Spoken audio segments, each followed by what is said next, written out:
నమస్తే, welcome to ANN Telugu news ప్రేక్షకులందరికీ నమస్కారం. నేను మీ వారు.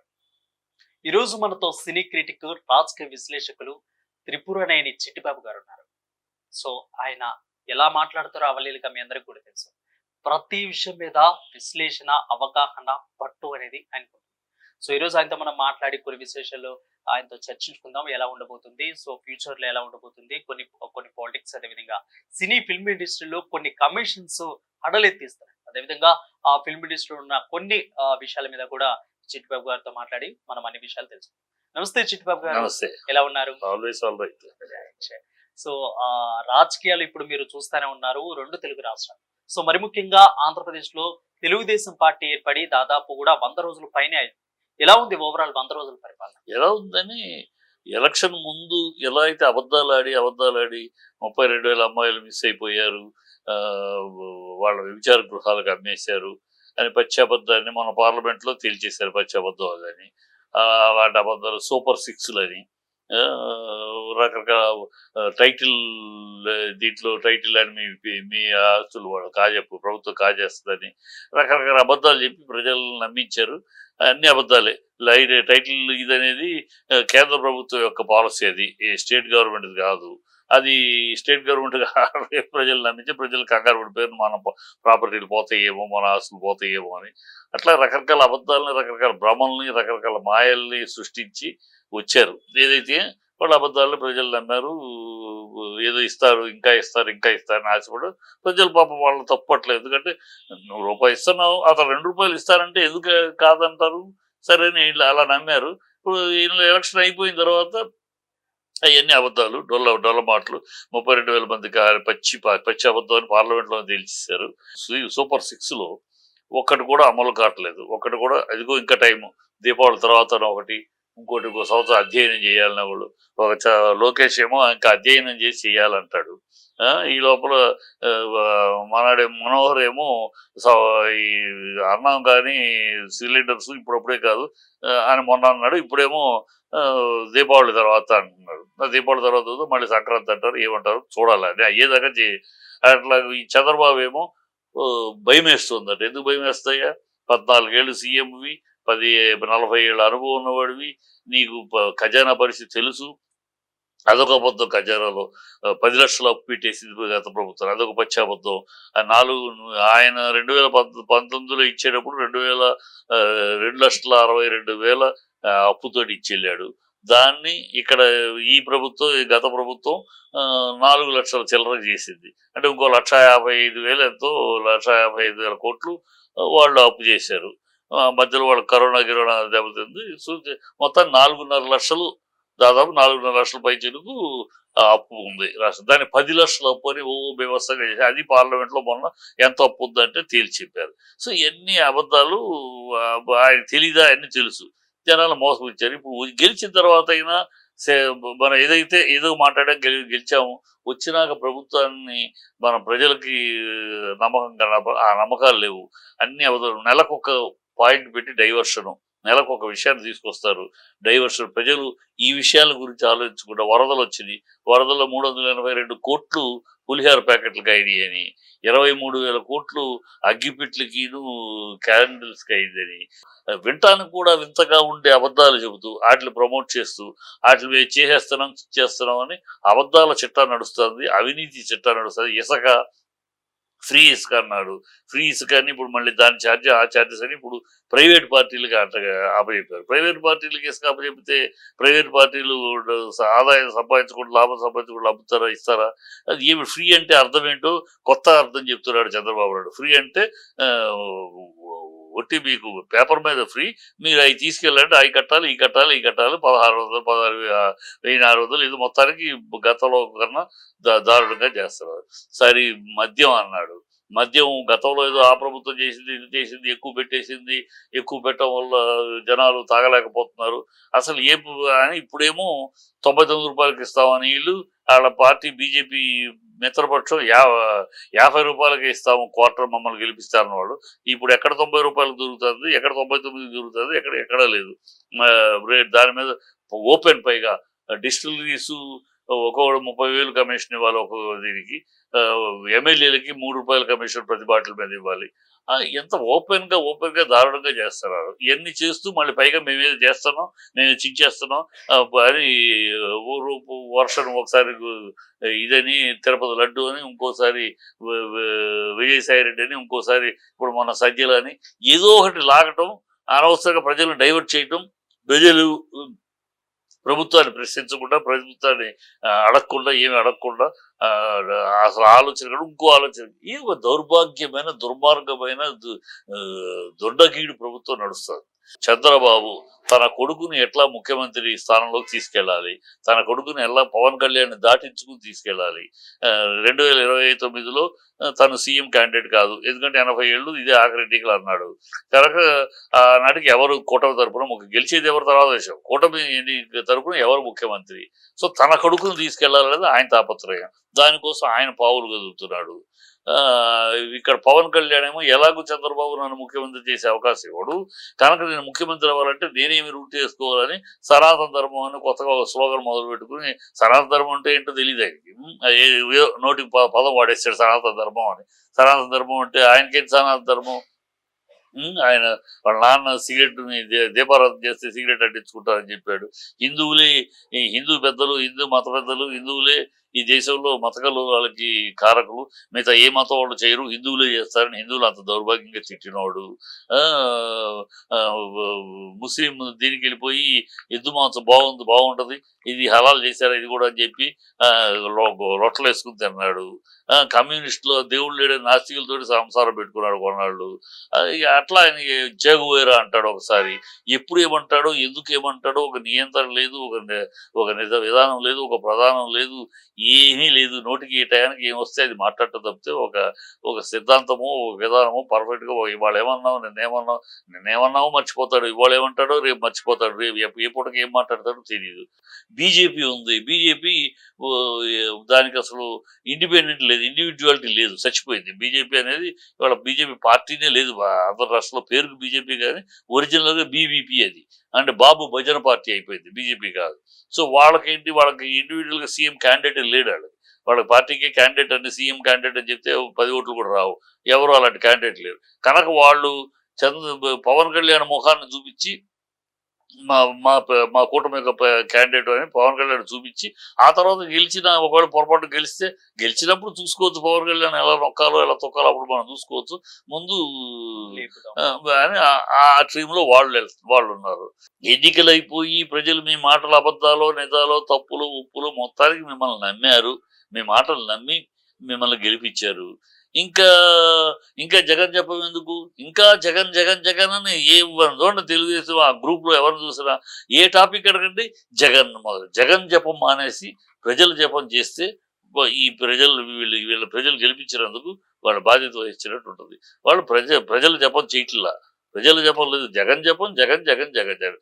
ఉచ్చబోసుకుంటానికి వెళ్ళినా జగన్ వల్ల ఆగిపోయింది, దగ్గొచ్చినా జగన్ వల్ల దగ్గొచ్చింది, ఏం వచ్చినా జగన్ మీద పడి ఏడవటం, జగన్ అయిపోయింది, ఎన్నికలు అయిపోయింది, జగన్ ప్రజలు పక్కన కూర్చోబెట్టారు, మిమ్మల్ని గెలిపించారు. ఇంకా జగన్ చెప్పేందుకు? వాళ్ళకి ఆ జగన్ పేరు పెట్టుకుని గడిపేద్దామని చూస్తున్నారు. వాళ్ళ పేపర్లో అంతే, వాళ్ళ ఛానల్లో అంతే. ఎంతసేపు పొద్దున్న లెగిస్తే ఆ ఛానల్ పెట్టండి, ఆ పేపర్ చూడండి, జగన్ జపం ఉంటుంది. ఏదో ఇప్పుడు చూడు వాళ్ళ పేపర్లో ఏదో అన్నా చెల్లెళ్ళు కలిసి మాట్లాడుకుంటున్నారు, ఇమీడియట్గా సరెండర్ అయిపోయాడు. అదేంటి సరెండర్? వాళ్ళ కుటుంబ విషయాల్లో, కుటుంబాల్లో తేడాలు వస్తే మాట్లాడుకుంటారు, తెల్లవారు కలుస్తారు అన్నా చెల్లెళ్ళు. శర్మలాను అది దానికి ఇంత పెద్ద హెడ్డింగ్లో దెమ్మ తిరిగి దారికి వచ్చాడు. ఏమిటో అమ్మాయి మన తెలుగుదేశమా? శర్మల కాదు కదా, ఏమిటి దేనికి కూడా ఎటొచ్చినా జగన్ నుంచి, ఆ జగన్ మహిమ నుంచి, జగన్ ఫోబియా నుంచి బయటికి రాలా ఈ కూటమి. ఆ కూటమి ఆ ఫోబియాలోనే ఉంది. ప్రజలు అసహించుకుంటారు. ఇప్పటికి ఇంతగా ఆ 100 రోజుల్లో ఇంత అసహ్యత తెచ్చుకుంటుంది ఎవరు ఎక్స్పెక్ట్ చేయలే. అది వాళ్ళ కారణాలు అయ్యే దరిద్రంగా ఉంది. పరిపాలన లేదు, ప్రజా పరిపాలన లేదు, ప్రజల కోసం పరిపాలన లేదు, వాళ్ళ కోసం వాళ్ళు చేస్తున్న ఒక దౌర్భాగ్య దుర్మార్గ దుర్నీతి దుష్ట పరిపాలన నడుస్తుంది. సార్ సూపర్ 6 కి వచ్చేసరికి బేసిక్ గా జగన్మోహన్ రెడ్డికి 250, 4 సంవత్సరాలు పెంచారు. కానీ బాబుకు మీకు తెలిసినట్లు తెలుసు, ఎగ్దమ్మన 1000 రూపాయలు పెంచేశారు.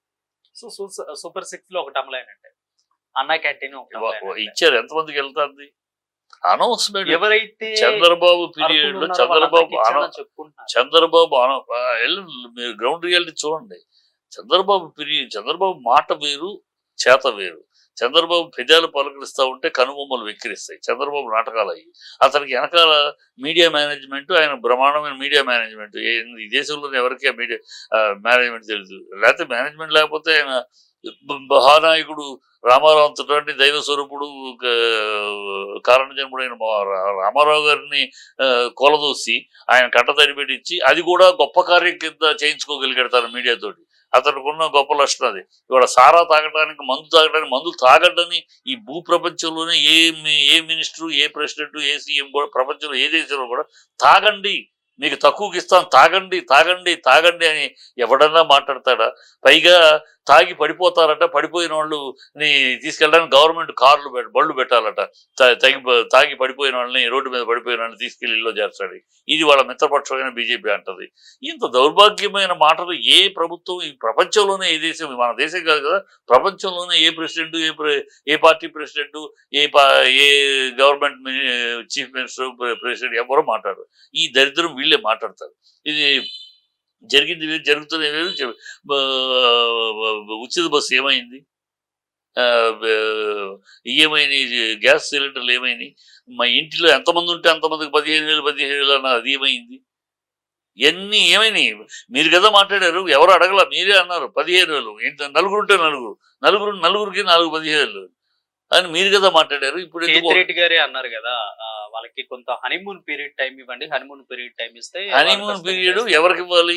కొత్తగా వస్తే ఇవ్వాలి. కొత్తగా వస్తే పాపం తెలియదు, కొత్తగా వచ్చారు వాళ్ళు, ఇప్పుడే రాజకీయాల్లోకి వచ్చారు, పాపం వాళ్ళ అధికారంలోకి వచ్చారు.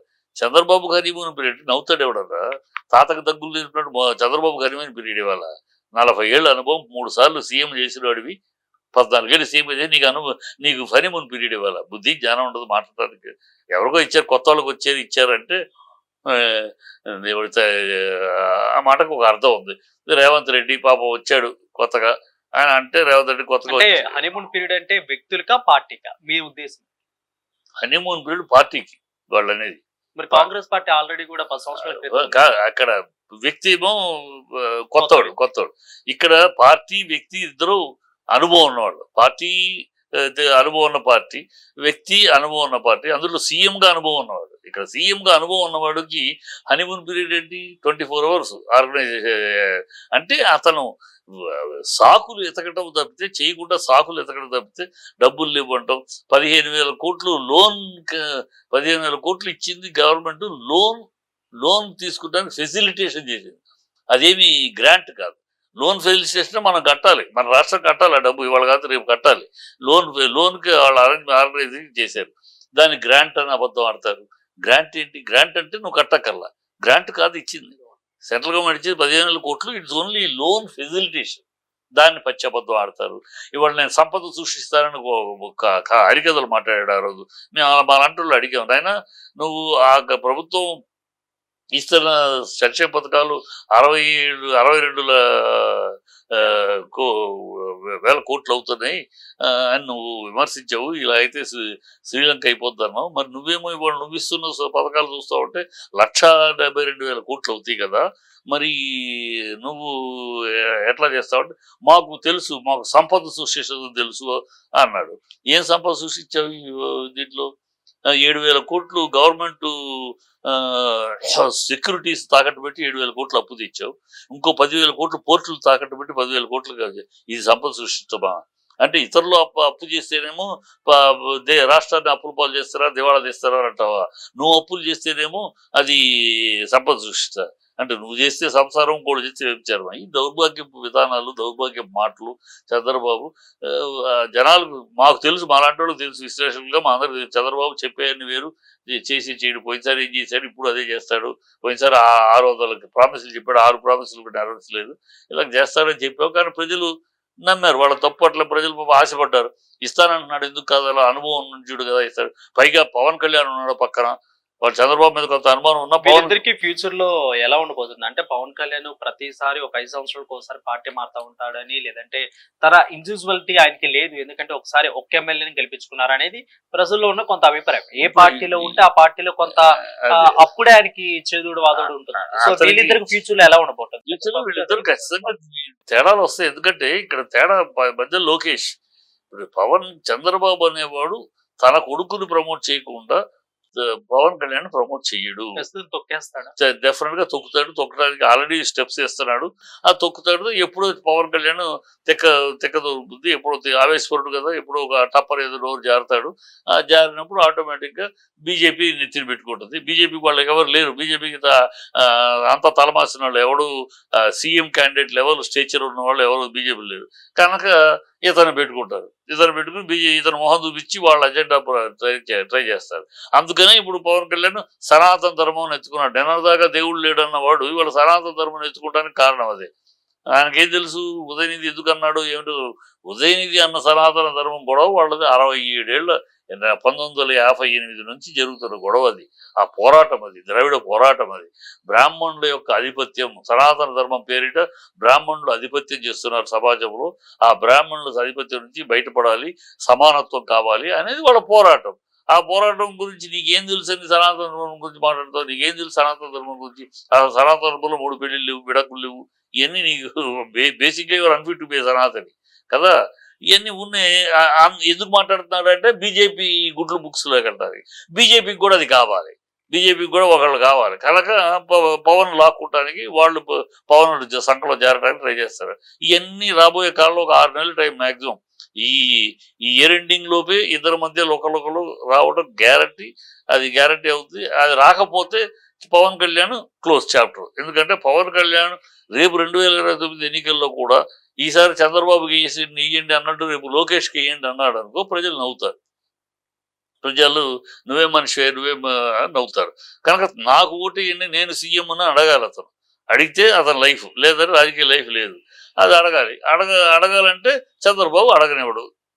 చంద్రబాబు దాటుకుని వెళ్ళాలి. చంద్రబాబు దాటుకుని వెళ్ళాలంటే గొడవ పడాలి. తప్పదు. అదే జరగబోతుంది. అది జరగబోతే తొందరలో అదే.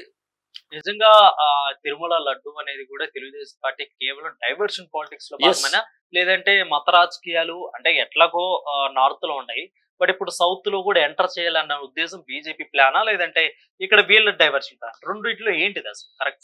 Chandrababu diversion politics. చంద్రబాబు ఇప్పుడు కూడా ఒక దెబ్బకి 2 పెట్టాలి అన్నట్టు ప్లాన్ చేస్తాడు. ఒక డైవర్షన్ పాలిటిక్స్ చేసి దాన్ని పవన్ కళ్యాణ్కి అంటగట్టాడు. పవన్ కళ్యాణ్ ఆవేశపడు కదా విషయంగా నువ్వు మాట్లాడారు బ్రదర్ అనేసి ఉంటాడు. ఇది ఖచ్చితంగా ఈ విషయాలన్నీ మాట్లాడితే బెటర్ నేనే కాదు నువ్వు మాట్లాడాలి అని మనకి ఎమోషన్గా దిగిపోయాడు. సో 2 రకాలుగా ప్రయోజనం అతనికి. ఒకటి డైవర్షన్ అయింది, రెండోది బీజేపీకి గుడ్ బుక్స్ కావాలి చంద్రబాబు కూడా ఇప్పుడు ప్రస్తుతం. ఎందుకంటే తన కేసులు ఉన్నాయి ఆల్రెడీ స్కిల్ డెవలప్మెంట్ లో అటాచ్ చేశారు. సో వస్తున్నాయి బయటకు వస్తున్నాయి. సో తొందరలో అన్ని బయటకు వస్తాయి. అయినప్పుడు అతను లోపలికి వెళ్ళే అవకాశం మళ్ళీ వస్తుంది. సో దాని నుంచి తప్పించుకోవడానికి ఢిల్లీ పెద్దలు అండ కావాలి. అందుకని ఢిల్లీకి వాళ్ళకి పెద్దలకు మంచి చేస్తున్నట్టు ఇది తీసుకొచ్చాడు. అది బూమరాంగ్ అయింది. ఇప్పుడు చంద్రబాబు తిడుతున్నారు, ప్రతి హిందువు తిడుతున్నారు. లేని దాన్ని తీసుకొచ్చి నీ హయాంలోనే 14 సార్లు కల్తీ నెయ్యి వస్తే చెడు నెయ్యి అయితే పంపించేశారు కదా. అలాగే 18 సార్లు వైసీపీ ప్రభుత్వంలో కూడా పంపించారు కదా. అలాగే ఇప్పుడు వస్తే పంపించేస్తారు. దాన్ని ఎందుకు ఇంత రాద్ధాంతం చేస్తున్నావు? నెయ్యి వచ్చింది, కల్తీ నెయ్యి లోపలికి వెళ్ళదు. అది ఇక టెస్ట్ అప్రూవ్ అయితే లోపలికి వెళ్తుంది, లేదా బయట నుంచి బయట వెళ్ళిపోతుంది. ఇది కదా జరుగుతున్న చరిత్ర. ఒక నిర్దిష్టమైన విధానం ఉంది కదా. అక్కడ దాన్ని నువ్వు అనవసరంగా ఎందుకు లేనిపోని అనుమానాలు ఎందుకు పుట్టించావు? బ్లడ్లో కలిసి తర్వాత ఇప్పుడేమో కోర్టు చెప్పినాక అది కల్తీ జరిగింది కానీ నెయ్యి దేంట్లో జరిగింది అనేది అది వేరే విషయం అంటారు. ఇప్పుడు మొన్నటిదాకానేమో లడ్డూలో కలిసేది. సో ఇవన్నీ చిల్లర పనులు, చిల్లర రాజకీయాలు. దేవుడితో కూడా రాజకీయాలు చేస్తారు. చంద్రబాబు దేనికి దిగజారుతాడు. చంద్రబాబుకి పదవి తప్పితే దేనికైనా దిగజారుతాడు. ఎంత దిగజారాలో అంత దిగజారుతాడు. అతను మర్డర్ రాజకీయాలు చేయగలడు, కుల రాజకీయాలు చేయగలడు, సొంత మామని వెన్నుపోటు పోవడం దేనికైనా సిద్ధం పదవి కోసం ఆయన. అలాంటి కనుక ఈ చేస్తాడు అంతే. సో అంటే బీజేపీకి పనిలో సందర్భం వచ్చింది కాబట్టి అడుగుతున్నాడు. బీజేపీకి ఈసారి సెంట్రల్ లో అన్ని తగ్గటానికి గల కారణాలేంటి? అటు నితీష్ కుమార్ గౌడ్, చంద్రబాబు ఈ 5 సంవత్సరాలు ఖచ్చితంగా బీజేపీతో కలిసి ఉంటారా? ఇప్పుడు అదే చంద్రబాబు ముందున్న క్వశ్చన్ అదే. ఇప్పుడు దీనికోసం నోరు మూసుకుని కూర్చున్నాడు. చంద్రబాబు నిజంగా ఒక మనిషి అయితే, నిజంగా రాష్ట్రం కోసం మాట్లాడేవాడైతే, నిజంగా ఒక నీతి నిజాయితీ ఉన్నవాడైతే ఇవాళ స్పెషల్ స్టేటస్ గురించి అడగాలి. ఎందుకంటే నువ్వు 2018లో ఇదే కూటమి నుంచి నువ్వు బయటికి వెళ్ళిపోయావు. ఏ పాయింట్ చెప్పి బయటికి వెళ్ళావు? స్పెషల్ స్టేటస్ ఇవ్వటం లేదు. స్పెషల్ స్టేటస్ ఇస్తే ఆంధ్ర రాష్ట్రం స్వర్గధామం అవుద్ది, ఆంధ్ర రాష్ట్రం ఉద్యోగాలు వచ్చేస్తాయి యువతకి. కనుక అది అడిగితే అది ఇవ్వట్లేదు బీజేపీ. అందుకని నేను బీజేపీ నుంచి వైదొలుగుతాను కదా వచ్చావు. ఇవాళ నువ్వు ఎలక్షన్ ఇవాళ ఎందుకు 2014 నుంచి 18, 19 దాకా ఆనాడు బీజేపీ స్ట్రాంగ్ సింగిల్ పార్టీగా ఉంది కనుక ఎవడేమో మాట్లాడలేకపోయారు. సరే 2019 నుండి 2019 కూడా జగన్ నేను మెడలు ఉంచుతాను అయ్యన్నాడు ఇయ్యన్నా. తీరా ఎన్నికలు అయినా చూస్తే వాళ్ళ 2014 కన్నా 2019 ఇంకా స్ట్రాంగ్ అయ్యారు బీజేపీ. సో వాళ్ళ దగ్గర మాట్లాడే ప్రయోజనం అది కూడా చెప్పేశాడు. మాట్లాడి అడిగి ప్రయోజనం లేదు. మన మీద ఆధారపడే ప్రభుత్వం కాదు మనం కనుక వాళ్ళు ఆల్రెడీ నో అని చెప్పేశారు కానీ పార్లమెంట్లో ఇక మనం పోరాడే ప్రయోజనం లేదని చెప్పేది. ఇవాళ ఉన్న పరిస్థితి ఏంటి? ఇవాళ మన ఎంపీల మీద ఆధారపడి ఉంది కేంద్ర ప్రభుత్వం. ఇది బ్రహ్మాండమైన గోల్డెన్ ఆపర్చునిటీ. ఇవాళ మనం డిమాండ్ చేసి కమాండ్ చేసి స్పెషల్ స్టేటస్ తెచ్చుకోవాలి. లైఫ్ లో వచ్చిందో రాదో తెలియదు, ఇప్పుడు మాత్రం వచ్చు. ఇప్పుడు ఇప్పుడు ఇప్పుడు ఖచ్చితంగా మనం అడిగి డిమాండ్ చేసి కమాండ్ చేసి తెచ్చుకోవాలి అవకాశం. ఇప్పుడు నవ్వారు నెవరు ఇప్పుడు తెచ్చుకోకపోతే ఇంకెప్పుడు రాదు స్పెషల్. ఇప్పుడు మనం మాట్లాడాలి కదా. నోరు తెరవడం ఎందుకు? చంద్రబాబు నోరు ఇప్పడు ఎందుకని? స్పెషల్ స్టేటస్ గురించి నోరు ఇప్పడు. వైజాగ్ స్టీల్ ప్లాంట్ ప్రైవేట్ అవుతా ఉంటే దానికి ఎన్నికలప్పుడేమో మా ప్రాణాలు అడ్డేస్తాం, మా అయ్యి అడ్డేస్తాం, ఇవి అడ్డేస్తాం గడుచు గుడ్డు మాట్లాడారు పవన్ కళ్యాణ్ చంద్రబాబు. ఇవాళ మాట్లాడరు. అక్కడ 5 ఫర్నేసులు 4 ఫర్నేసులు ఆల్రెడీ క్లోజ్ చేశారు. ఆల్మోస్ట్ అది అయిపోతుంది, ప్రైవేట్ పరణ అయిపోతుంది. నోరు ఇప్పరు, నోరు మాట్లాడరు. స్పెషల్ స్టేటస్ గురించి అడగరు, మాట్లాడరు.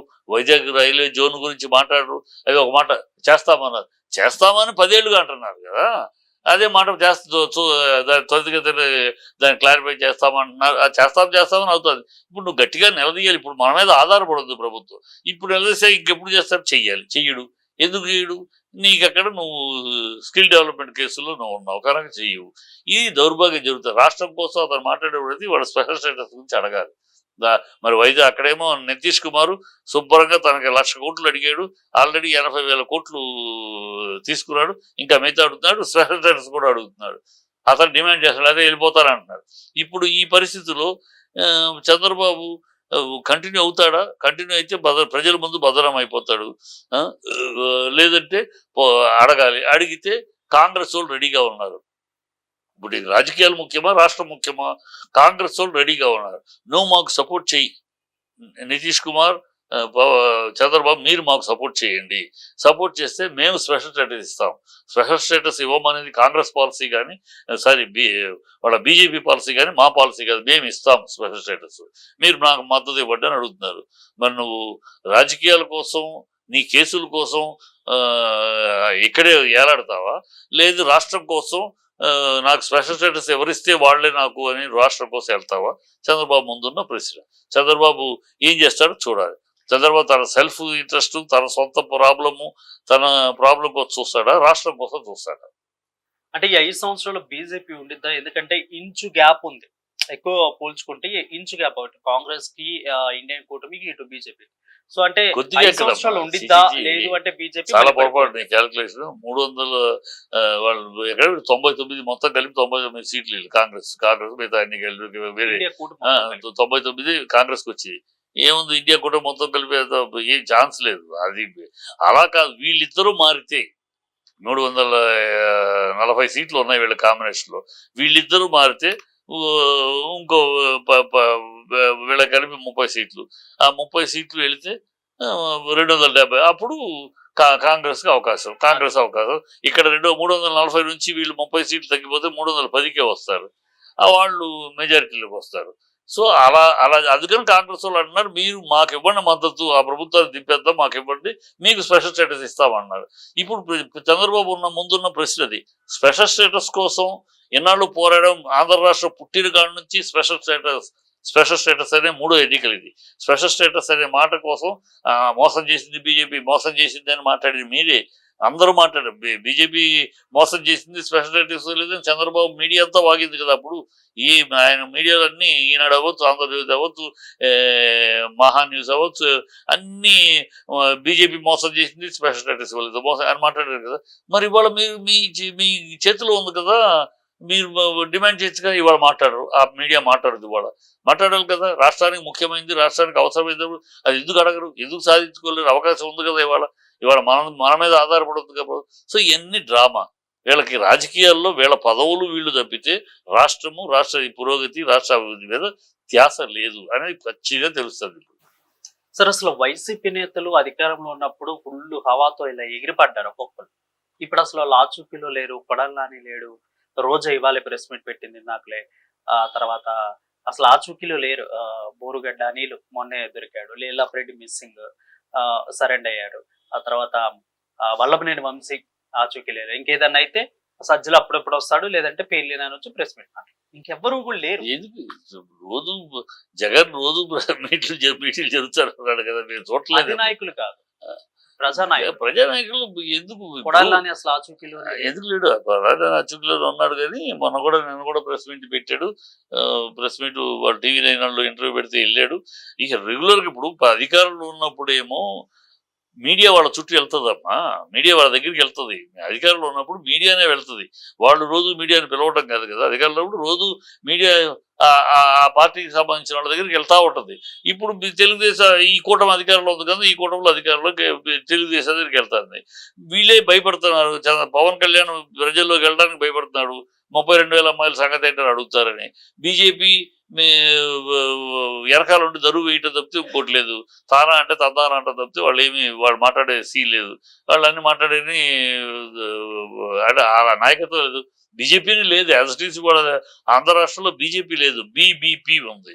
అంటే బాబు భజన పార్టీ ఉంది. అది తెలుగుదేశం పౌరంధేశ్వరి బీజేపీ ప్రెసిడెంట్ ముసుగులో చంద్రబాబుకు సెక్రటరీగా పనిచేస్తుంది, ఇంకోటి కాదు. కనుక వాళ్ళు మాట్లాడే ప్రశ్న వాళ్ళ ఫస్ట్ టైం ఆంధ్రప్రదేశ్ లో బీజేపీ గెలిచింది. ఆంధ్రప్రదేశ్ బీజేపీ గెలవాల. బీజేపీ గెలవడం ఏంటి? అదే మాట. కూటమి గెలిచింది. లేకపోతే బీజేపీకి ఒక సీట్ వస్తుందా? బీజేపీకి ఒక సీట్ కూడా రాదు. కూటమి ప్రభావంలో పవన్ కళ్యాణ్ ప్రభావం ఏదో వాళ్ళు ఇచ్చిన బెత్సం లాగా వచ్చింది. నిలబెట్టుకునేదా బీజేపీ? ఎక్కడ నిలబెట్టుకుంది? ఎవరున్నారు లీడర్స్ నిలబెట్టుకున్నారు? ఇప్పుడు వచ్చిన బీజేపీ లీడర్స్ వాడు ఎవరు? సుజనా చౌదరి బీజేపీనా, సీఎం రమేష్ బీజేపీనా, కిరణ్ కుమార్ రెడ్డి బీజేపీనా, ఈవిడ పురంధేశ్వరి బీజేపీనా? అంతా బయట పార్టీని ఇచ్చిన వాళ్ళు. రైట్. అంటే చిట్టిబాబు గారు సినీ క్రిటిక్ అంటే బేసిక్ అడుగుతారని బాధపడమాకండి. జనాలకు ఉన్న అభిప్రాయం ఏంటంటే, కొంతమందికి తెలుగుదేశం పార్టీలో అధికారంలో ఉన్నప్పుడు తెలుగుదేశాన్ని తిట్టారు, ప్రతిపక్షంలో ఉన్నప్పుడు తెలుగుదేశాన్ని తింటున్నారు. తెలుగుదేశం పార్టీ అంటే ఎందుకు చిట్టిబాబు గారికి అంత వ్యతిరేకము? ఆయన వైసీపీ ఫ్యానా? అంటే టీడీపీ వైసీపీ అనేది ఒక అంటే తెలుగుదేశాన్ని విమర్శిస్తే వైసీపీ అని, వైసీపీని విమర్శిస్తే తెలుగుదేశం. నేను విశ్లేషణ కూడా తెలుగుదేశం వ్యతిరేకించండి. తెలుగుదేశం నా దృష్టిలో తెలుగుదేశం ఎన్టీఆర్ తెలుగుదేశం వేరు, చంద్రబాబు తెలుగుదేశం వేరు. రెండు తెలుగుదేశాలు ఉన్నాయి. నేను ఎన్టీఆర్ తెలుగుదేశాన్ని సమర్థిస్తాను, నెత్తిన పెట్టుకుంటారు. చాలా గొప్ప మహానుభావుడు ఆయన. పెట్టాడు ఎలాంటి స్వార్థం లేకుండా, ఎలాంటి ప్రజల కోసం పెట్టి, ప్రజల కోసం పాటుపడి, ప్రజల కోసం అనేక నిర్ణయాలు తీసుకుని గొప్ప ప్రజల నాయకుడిగా ఆయన గొప్పవాడు. ఆ తెలుగుదేశాన్ని ఎప్పుడు గౌరవిస్తాను. ఆ తెలుగుదేశం త్యాగం, టీడీపీ అంటే త్యాగం, ధర్మం, ప్రగతి అనే ఆ టీడీపీకి 3 విధాలుగా నడిచింది ఆయన పీరియడ్లో. ఈ చంద్రబాబు పీరియడ్ వచ్చినాక ఇది వెన్నుపోటు తెలుగుదేశం, ఇది మోసగారి తెలుగుదేశం, ఇది అబద్ధాల తెలుగుదేశం, ఇది అవినీతి తెలుగుదేశం, ఇది ఆశ్రిత పక్షపాతం తెలుగుదేశం, ఈ చంద్రబాబు దీన్ని నేను నిర్ద్వందంగా వ్యతిరేకిస్తాను. ఈ తెలుగుదేశం ఆనాడు త్యాగం, ధర్మం, ప్రగతి అని రామారావు గారు ఆరంభించే తెలుగుదేశం ఇవాళ ఎలాంటి తెలుగుదేశం మారిందంటే తీసుకో, దాచుకో, పంచుకో అనే దౌర్భాగ్య పార్టీగా మారింది. కనుక దీన్ని వ్యతిరేకిస్తూనే ఉంటాను. ఎన్నికలప్పుడు గెలిచారు కనుక ఇవాళ సమర్థించటము, నేను ఏ సిద్ధాంతం మీద వ్యతిరేకించానో ఆ సిద్ధాంతం ఈ విధానం మారడంత వరకు ఇప్పటికీ చంద్రబాబు అదే లైన్లో ఉన్నాడు. అదే మోసాలు, అదే అబద్ధాలు, అదే డ్రామాలు, అదే డైవర్షన్ పాలిటిక్స్ అదే ఉన్నాడు. అది మారడంతో అసలు మారితే చంద్రబాబు కాదు, ఇప్పుడు మారాడు అంటే ఎస్ మారాడు, మంచిగా సమర్థిస్తాడు. మారలా పుట్టుకతోటి వచ్చింది పుడకలతోటి కాలిపోతుంది. ఆయన రాజకీయాలు ఎలా ఆరంభించాడో కుతూహలమ్మకి వెన్నుపోటు పొడవడం కాడ నుంచి మొదలెట్టిన ఆయన రాజకీయం అలాగే సాగుతుంది. రామారావు వెన్నుపోటు పొడుతూ ఇంకోళ్ళకి ఇట్లా దగ్గర చేర్చడం, పెదాలతో పలకరించడం, కరుబొమ్మలతో ఎక్కిరించడం ఆయన విధానం. ఆ విధానం అలాగే నడుస్తుంది. ఇంకా నేను తెలుగుదేశాన్ని విమర్శించక ముద్దు పెట్టుకుంటారా? చంద్రబాబు తెలుగుదేశం, రామారావు తెలుగుదేశం రెండు ఉన్నాయి నా దృష్టిలో. ఆ, అవసరం కోసం తెలుగుదేశం వాళ్ళు అవసరం కోసం రామారావు గారి పేరు తీసేయాలని ప్రయత్నించి చంద్రబాబు మళ్ళీ ఆ పేరు పెట్టుకుని బతుకుతున్నదే ఆయనే. సో ఆయన అవసరానికి ఆయన పేరు వాడుకుంటాడు, అవసరం మహానుభావుడు అంటాడు. ఆ తర్వాత ఆయన మొండోడు ఆయనకేం తెలుసు ఆయన అని ఆయనను ఇంకో ప్రతికాధిపతి మాట్లాడుకుంటూ కూడా బయటకు వచ్చి విన్నాం కదా. ఆయన పేరు లేకుండా చేయాలి, ఆయన పేరుని ప్రజలు మర్చిపోయేలా చేయాలి అని వాళ్ళు ఇద్దరు వ్యూహం పరుకున్నది కూడా విన్నాం మనం. సో అలాంటి చంద్రబాబు ఆయన అలాంటి చాలా దుష్టమైన దుర్మార్గమైన ఆలోచన చంద్రబాబు. అందుకే మీకు టీడీపీ అంటే పడదా? అందుకే మీకు టీడీపీ అందుకని మళ్ళీ టీడీపీ చంద్రబాబు టీడీపీ అంటే పడదు. చంద్రబాబు టీడీపీని I will not accept. I will cut through. ఆయన ఆల్వేస్ ఐ విల్ క్రిటిసైజ్. మారనంత కాలం చంద్రబాబు మారుతాడని నమ్మాను. ఈ ఎన్నికల తర్వాత మారుతాడేమో, మారడా. ఈ ఎన్నికల తర్వాత ఇంత అనుభవం వచ్చింది. లాస్ట్ ఫేజు, ఈ ఫేజ్లో మనం కొంచెం గౌరవంగా గనక అబద్ధాలు లేకుండా డ్రామాలు లేకుండా మనం నిజాయితీగా ఉంటాడని ఎదురు చూశాను. 100 రోజులు తెలిసిపోయింది. I'm same old Chandrababu. I will not change. I will never change. I'm as it is. నేను చంద్రబాబు అంటే ఇంతే. చంద్రబాబు అంటే ఇదే అబద్ధాలు, ఇదే డ్రామాలు, ఇదే డైవర్షన్ పాలిటిక్స్, ఇది అవినీతి రాజ్యం చేస్తాను అనేది మళ్ళీ ఒకసారి ఎస్టాబ్లిష్ చేస్తున్నాడు. ఇంకా ఎలా సమర్థిస్తాం? మీకు ఇష్టమైన టీడీపీలో, మీరు అనుకున్న టీడీపీలో ఆయన కాకుండా ఇంకెవరుంటే అది బెటర్ అనుకుంటారు? ఆయన కాకుండా ఎవరుంటారంటే చాలా మంది ఉన్నారు. ఎవరని కాదు, చాలా మంది ఉన్నారు. ఆయన కాకుండా ఆయన వెళ్ళిపోతే, ఆ నీడ వెళ్ళిపోతే చాలా మంది నిజాయితీగా ఉన్నారు. నిజాయితీగా పేర్లు అవసరం లేదు. ఒకళ్ళ పేర్లు చెప్పడం వాళ్ళ కుమ్మక్కలు పడితే అటు ఆ పనులు మనం చేయగల చంద్రబాబు చేసే పనులు. చంద్రబాబు అనే నీడ లేకపోతే చాలా నిజాయితీ గల తెలుగు వాళ్ళ ఆత్మాభిమానాన్ని కాపాడిన పార్టీ అది. తెలుగు వాళ్ళ ఆత్మాభిమానాన్ని ఢిల్లీలో తాకట్టు పెట్టుకొని నిలబడిన పార్టీ ఇది.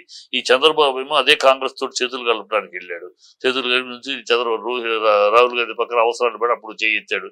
ఇప్పుడు చంద్రబాబు పక్కన, మోడీ పక్కన వెళ్ళాడు. రేపు కాంగ్రెస్ పక్కన వెళ్ళి వెళ్తాడు. అతనికి ఏ కాంగ్రెస్ అయితే భూస్థాపితం చేయాలని రామారావు గారు పోరాడాడు, ఆ పార్టీ తోటి చేతులు కలిపి ఎన్నికల్లో నిలబడటమే. తెలంగాణలో నిలబడ్డాడు, అట్లాగే బెంగళూరు వెళ్ళి చేతులు కలిపి. అప్పుడే ఆయన ఒక నీతి బాహ్యమైన విధానం తెలిసిపోయింది. సో ఆయన ఉన్నంతకాలం ఈ రాజకీయాల్లో, ఆయన ఉన్నంతకాలం తెలుగుదేశంలో ఇలాగే నడుస్తూ ఉంటుంది. ఇష్టం లేకపోయినా కొనసాగాలి. ఎలా ఉంటుందంటే ఒక పార్టీలో మనకి ఇష్టం ఉండకపోవచ్చు, అయినా కొనసాగాలి. ఇప్పుడు నేనున్నాను బీజేపీలో 87 నుంచి బీజేపీలో ఉన్నా. 87 నుంచి బీజేపీకి తోటి ఎవరికి ఆంధ్ర రాష్ట్రంలో, ఉభయ రాష్ట్ర తెలుగు రాష్ట్రాల్లో పువ్వు అంటే కూడా తెలియని రోజుల నుంచి బీజేపీ జెండా, బీజేపీ ఎజెండా అని చెప్పి గుడ్డలో పెట్టుకుని తిరిగాము. ఇవాళ నేను బయటకు వచ్చాను. ఎందుకు వచ్చాను? ఒక సిద్ధాంతం మీద వచ్చేసా. ఈ అలయన్స్ నాకు నచ్చలేదు. ఈ అలయన్స్ వల్ల బీజేపీ తన వ్యక్తిత్వాన్ని కోల్పోతుంది. చంద్రబాబు గెలవచ్చేమో, మనకు చంద్రబాబు పార్టీ నాశనం అయిపోతుంది. పార్టీ విలువ లేకుండా పోతుంది. కమ్యూనిస్టు లాగా నాశనం అయిపోతుంది. కమ్యూనిస్టులు 2 సీట్ల కోసం ఒక చోట కాంగ్రెస్ తోటి మైత్రి, ఇంకో చోట కాంగ్రెస్ తోటి విరోధం, ఇట్లా కమ్యూనిస్టులు విలువ పోగొట్టుకున్నారు ప్రజల్లో. అలాంటి పరిస్థితి మనకు వస్తుంది. ఆంధ్రాలో మనకి విలువ పోద్ది. 2 సీట్లు రాని, సీట్లు రాకపోని మనం ఒక సిద్ధాంతాన్ని కట్టుబడి ఉందాం. ఈ చంద్రబాబును మనమే తిట్టాం. ఈ దేశంలోనే అత్యంత అవినీతిపరుడైన సీఎం అని చంద్రబాబు అని మనమే తిట్టాం, మనమే అన్నాం. ఇవాళ మాటలు వెనక్కి తీసుకుంటామా? పోలవరాన్ని ఏటీఎంగా వాడుకున్నాడు చంద్రబాబు అని మనమే అన్నాం. ఆ మాటలు మనం వెనక్కి తీసుకుంటామా? అదే చంద్రబాబు మనల్ని టెర్రరిస్ట్ అన్నాడు. మనము మోడీని టెర్రరిస్టు, ఈ దేశంలో పుట్టడానికి పనికిరాడు, అతనికన్నా నా కార్యకర్త బెటరు అని ఆయన కుటుంబాన్ని కూడా అవహేళన చేసి మాట్లాడాడు. ఆ చంద్రబాబుతో మన చేతులు కలుద్దామా? 3 ఇచ్చారు, 3 పాచిపోయిన లడ్డూలు ఇచ్చారు, అవి ఇచ్చారు అని చెప్పి బీజేపీని విమర్శించి, కమ్యూనిస్ట్ చేతులతో ఉన్నప్పుడు విమర్శించిన పవన్ కళ్యాణ్ తోటి మన చేతులు కలుపుతాం. అవసరం కోసం మనం కూడా ఇలాగ దిగజారిపోతే కాంగ్రెస్ రాజకీయాలు మనం చేస్తే అనవసరం. మనకు సీట్లు రాకపోయినా పర్వాలేదండి, వీల్ ఫైట్. ఎప్పుడో ఒక రోజు ఈ ఎన్నికలు కదా, నెక్స్ట్ ఎన్నికలు మొన్న ఎన్నికలప్పుడు మన ఈ అలయన్స్ ని అబ్జెక్ట్ చేశాను నేను. అబ్జెక్ట్ చేస్తే హైకమాండ్ మీకు ఇష్టం లేకపోతే దూరంగా ఉండండి, ఇది డెసిషన్ ఇస్ టేకెన్, మీరు దూరంగా ఉన్నాను. ఓకే, దూరంగా ఉంటాను, దూరంగా ఉన్నాను. 87 నుంచి చిట్టిబాబు గారు బీజేపీలో అంటకాగిన వ్యక్తి సడన్ గా చంద్రబాబుతో అలయన్స్ కలుపుతుంది బీజేపీ అంటే బయటకు వచ్చారు. అవును. ఒక ఇన్ని సంవత్సరాలు 87 నుంచి దాదాపు నియర్ బై ఎక్కువ అవుతుంది. అంటే 50 సంవత్సరాల దగ్గర దగ్గర. ఇన్ని సంవత్సరాలు బీజేపీలో ఉన్న వ్యక్తి ఒక నాయకుడిగా చెప్పండి. నిజంగా బీజేపీ మత రాజకీయాలు ప్రోత్సహిస్తుందా? నిజంగా చెప్పండి. నిజంగా చెప్తున్నా, మత రాజకీయాలు బీజేపీ ప్రోత్సహించే ప్రశ్న లేదు. నేనున్నాను. నేను మా బీజేపీలో ఉంటూనే క్రైస్తవ కార్యక్రమాలు చేశాను. బీజేపీ డిజిఎస్ దినకరన్ గారి జీసస్ కాల్స్ యేసు పిలుచున్న కార్యక్రమాల్లో 97 నుంచి 2008 దాకా నేను అనేక కార్యక్రమాలు చేశాను. అదే డిజిఎస్ దినకరన్ గారు అద్వానీ గారు కలవడం జరిగింది. ఆయన విహెచ్పి ఆయన్ని కలవడం జరిగింది. ఎక్కడ వాళ్ళు ఏనాడు ఒక్క అబ్జెక్షన్ చెప్పలా. బీజేపీ విధానం ఏంటంటే ఏ మతానికి వ్యతిరేక కాదు. బీజేపీ విధానం కన్వర్షన్, వీళ్ళ క్రిస్టియన్స్ లో అడిగేది కన్వర్షన్ మీరు చెయ్యొద్దు. అది కూడా మన సౌత్ లో తక్కువ. మీరు నార్త్ ఈస్ట్కి వెళ్తే నార్త్ లో అక్కడ ఒరిస్సా గిరిసా బాగా ఎక్కువ డబ్బుల కోసం కన్వర్షన్ చేస్తారు. వాళ్ళకి ఏంటంటే ఒకళ్ళని కన్వర్ట్ చేసామంటే ఇంత అమౌంట్ అని నార్త్ అమెరికా క్రిస్టియన్ అసోసియేషన్ వీళ్ళు ఇంత డబ్బు ఇస్తారు. ఆ డబ్బు కోసం ఆ సైడ్ ఎక్కువ డబ్బులు తీసుకుని ఇంతమందిని కన్వర్ట్ చేసాం, ఇదిగోండి 2 into 2 lakhs 200 into 2 లక్షల లెక్కలో వసూలు డబ్బులు తీసుకుంటారు. ఈ నార్త్ అమెరికా క్రిస్టియన్ ఆర్గనైజేషన్ చేస్తారు అది. అందుకు ఇక్కడ మన దగ్గర తక్కువ. బీజేపీ అబ్జెక్ట్ చేసేది అది. మీరు బైబిల్లో చెప్తున్నారు కదా, దేవుడు చూసుకుంటాడు, భగవంతుడు చూసుకుంటాడు. నీ ఇదే విధానం వల్ల నువ్వు దైవ సందేశాన్ని ప్రాపగేట్ చేయి. Go and tell the gospel. అదే బైబిల్లో ఉన్నమాట. అదే go and tell the gospel. అంతేగాని go and convert the people అని చెప్పాలా బైబిల్లో. కానీ మీరు ఎందుకు కన్వర్ట్ చేస్తారు? మీరు ఎందుకు వాళ్ళ ఆర్థిక వీక్నెస్ చూపించి మేము ఇస్తాను వాళ్ళకే భగవంతుడు పిలిస్తే పిలుచుకుంటారు. మీ భగవంతుడు పిలిస్తే వెళ్తారు వాళ్ళు. కనుక don't forcible conversion is not. అలాగే ముస్లిమ్స్ విషయంలో మీరు ముస్లిమ్స్గా ఉన్నారు, ఈ భారతీయులు, మీరు మా ఇక్కడే పుట్టారు, ఇక్కడే పెరిగారు. మీరు భారతీయులుగా ఉండి మీరు మన విరోధి దేశమైన మన మీద విషం కక్కుతున్న పాకిస్తాన్కి సమర్థింపుగా మాట్లాడద్దు. Come what may. మీరు ముస్లిం అవ్వచ్చు, వాళ్ళు ముస్లిం అవ్వచ్చు, అంత మాత్రాన పాకిస్తాన్ సమర్థించే మాటలు మాట్లాడద్దు. దేశాన్ని ద్వేషిస్తూ దేశానికి మీద విషం చల్లుతున్న పాకిస్తాన్ని మీరు సమర్థించద్దు. క్రికెట్ మ్యాచ్ జరిగితే పాకిస్తాన్ గెలిస్తే చాక్లెట్ పంచడం చేయకండి. మీరు ముస్లింలైనా మీరు భారతీయులు, ఆ మాట మర్చిపోవద్దు. So you don't do that అనేది స్లోగన్. అంతే మత వ్యతిరేకత మీరు చేసుకోవద్దని ఎప్పుడు బీజేపీ చెప్పలా. దాన్ని కాంగ్రెస్ చేస్తుంది. ఇప్పుడు అన్నారు కాంగ్రెస్ గతంలో 2013లో ఏమన్నారు, బీజేపీ వస్తే మత కల్లోలాలు వస్తాయి, అవి వస్తాయని. 2014 నుంచి ఎన్ని మత కల్లోలాలు వచ్చాయి? ఎన్ని వచ్చినాయి? బీజేపీ లేనప్పుడే మత కల్లోలాలు వచ్చాయి. బీజేపీ, నేను ఇప్పుడు ఆ పార్టీలో దూరంగా ఉండొచ్చు, బట్ ఏమైనా కొన్ని నిజాలు BJP is never communal politics BJP చేయలే.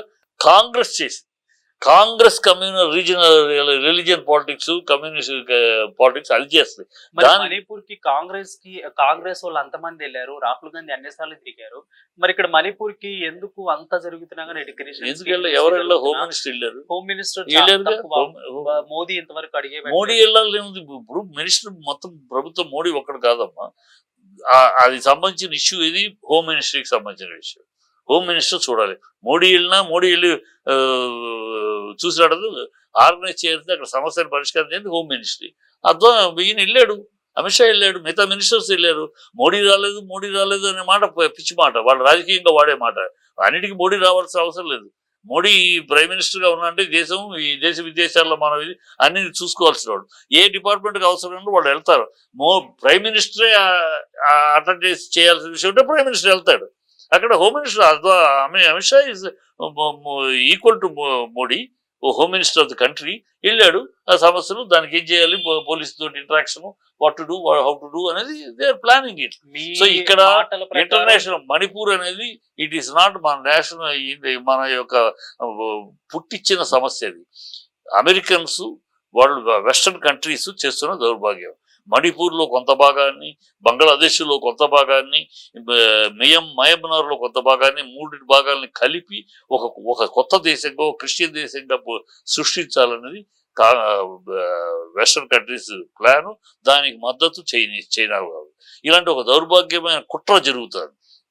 ఈ కుట్రని